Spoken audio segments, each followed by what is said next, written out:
I think the M1 Pro MacBook is one of the best laptops that you can buy this year. It takes everything great about last year's M1 processor and levels it up, adding additional CPU cores and even more GPU cores. And if this extra performance wasn't significant enough, you can now add up to 32GB of RAM. I've now spent a lot of time with the M1 Pro and also the M1 Max and ran a huge range of tests, from video editing and rendering all the way over to gaming benchmarks. And when ordering these MacBooks, I never expected that the M1 Pro would be my recommendation. I thought the M1 Max was going to be the far better option. I believe the M1 Pro is more appropriate for a laptop than the M1 Max. Although the performance of the M1 Max is far greater than that of the M1 Pro, and by far it's one of the best processors in the market, I personally think it's far too big for a laptop, especially if you're more interested in a 14-inch variation that's a bit more portable than a larger 16-inch laptop. Furthermore, the M1 Pro is much more efficient with its power consumption, giving you far greater battery life, and because the processor is smaller and less powerful, it runs at cooler temperatures, so you never hear the fans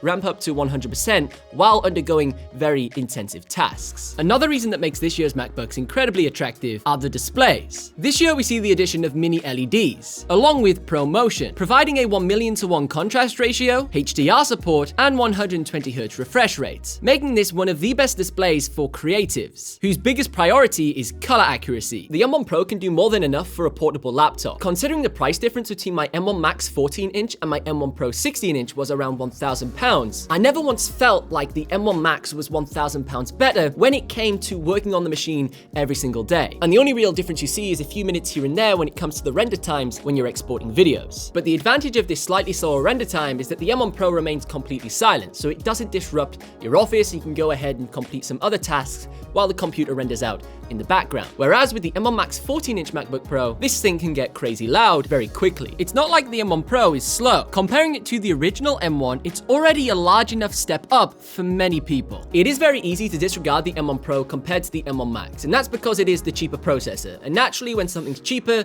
you assume it's nowhere near as good as the more expensive variations. But what I've learned from all of my testing is the M1 Max is fantastic on paper when all of these YouTubers do various benchmarks, but in the real world, I far more enjoyed using the M1 Pro. And this MacBook does feel like a premium Apple product that's well designed, silent in operation, and has fantastic performance. And M1 Max feels like a prototype that is testing the new desktop processor we will most likely see in the next iMac. If you want to see my full performance test where I compare the M1 Pro to the M1 Max against the original M1, I highly recommend checking out this video next.